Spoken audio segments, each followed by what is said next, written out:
for June 25th. Let's go. Taking you through your morning headlines, it's Denver Sports Daily with Rachel Vigil.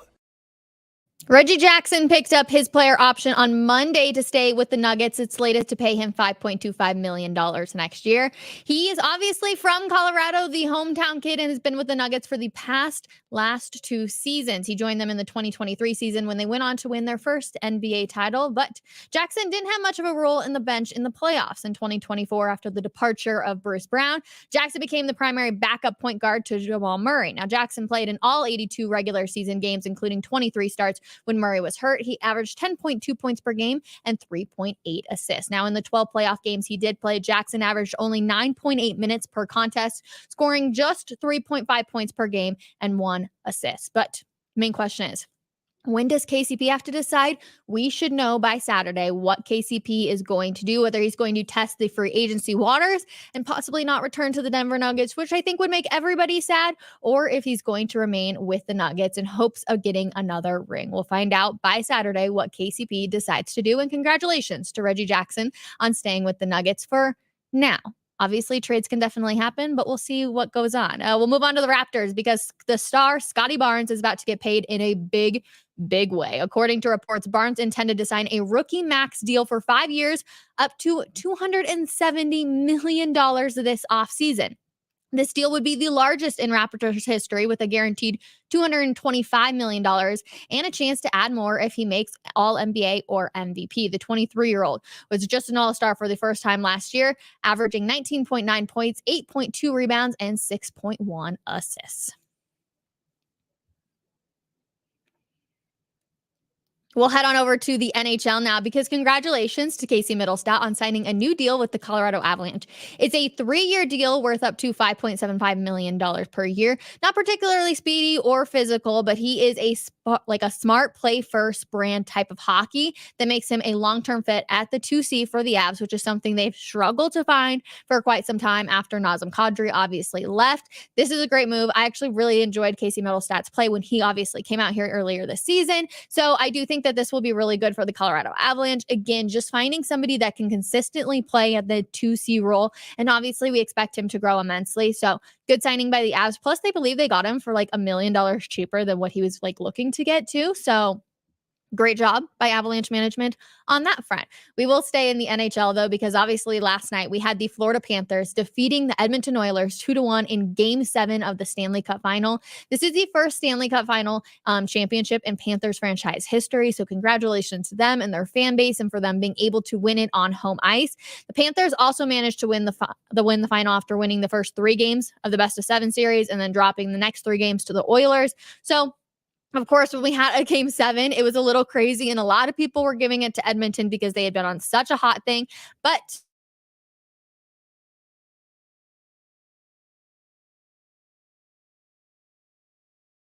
you might have been like, what the heck is the deal with the rats that were thrown on the ice? Well, the story of the rats goes back to October 8th, 1995. Prior to a game against the Calgary Flames, a rat appeared in the Panthers locker room in the old Miami Arena. And former Panthers captain Scott Melby jumped up, grabbed a stick, and smacked the pesky rodent against a wall. Later that night, he scored 2 goals, leading the Panthers and then their goalie, John Vesbrock, to quip. He scored a rat trick because, of course, it's a hat trick, but it's a rat trick in this instance.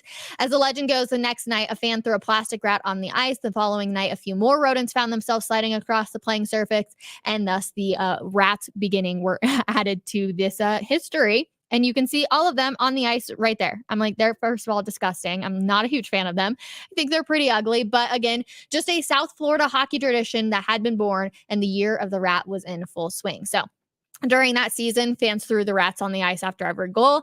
And then last night, we, of course, saw the rats, like you saw, grace the ice that the Panthers won their first championship. So a very interesting, like random thing to have be a part of history. But if it works, right? We see in Nashville, they throw fish on the ice all the time. So it's rats, and I'm glad these are not alive rats or, just dead rats. They're plastic rats, which make it a little bit better, because in Nashville, they throw just dead fish on the ice all the time. So very interesting. But again, congratulations to the Panthers, of course, on winning their very first championship.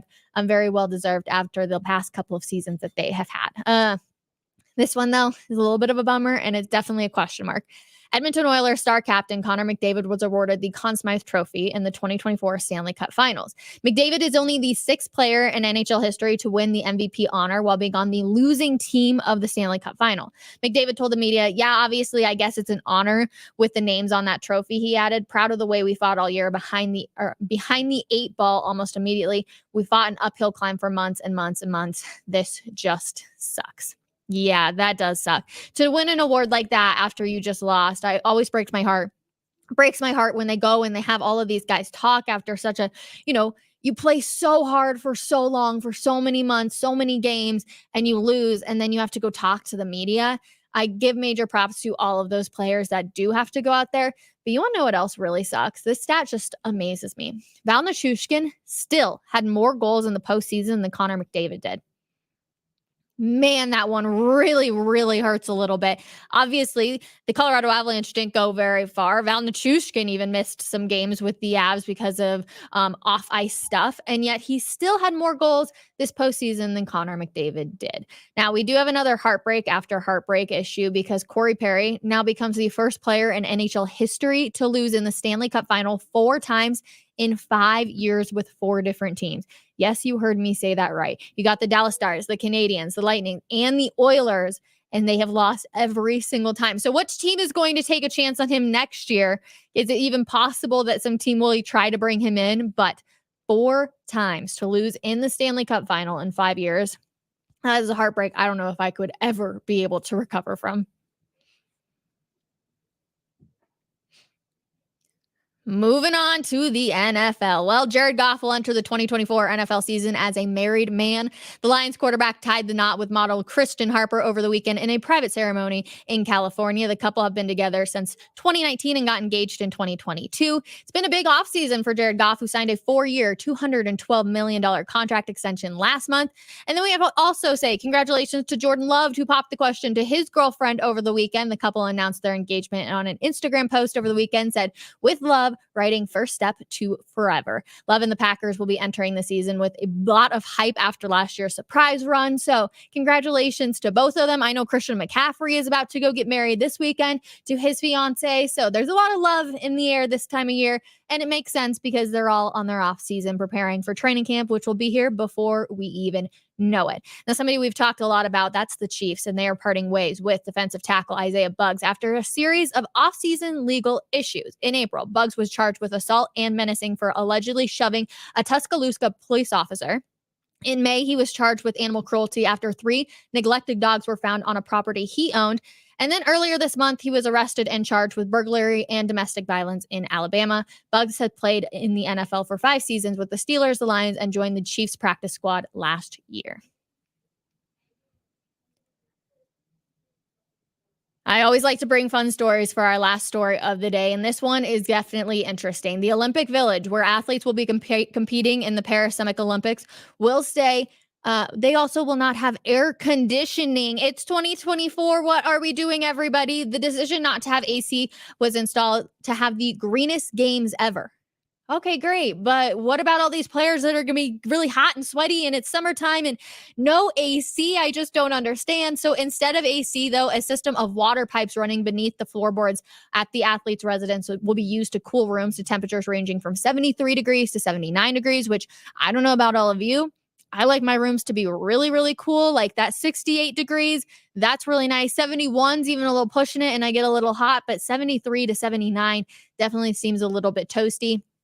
Fans will be provided by the Paris Olympics Committee, but many countries, including the United States, no shock, will be providing portable AC units to their athletes. That does not surprise me at all. We also know that in Paris and in Europe, a lot of times they don't have ice in their drinks. They just have, normal water, 0 ice in it. So this isn't really a huge surprise to me, but I'm like, if I was competing out there, I would definitely be bringing my own portable AC unit, and then I would be bringing my own ice too and figuring out a way to be able to get that. So just a little interesting story, a little tidbit for you on this Tuesday.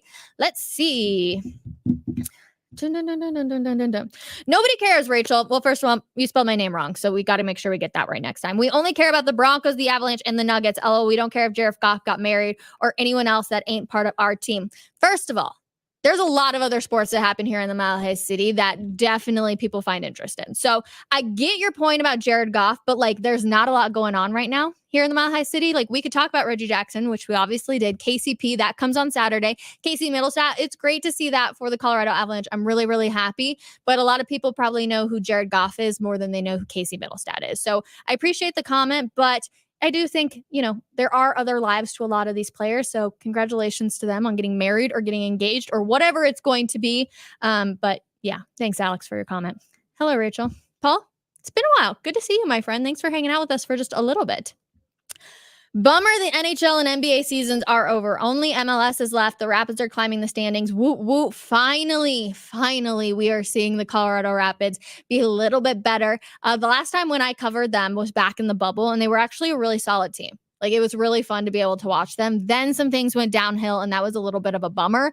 But I'm happy to see them climbing the standings. Again, right now they are a playoff team, which is amazing. So hopefully they can keep that momentum going. Obviously, they have a new head coach, second-year head coach.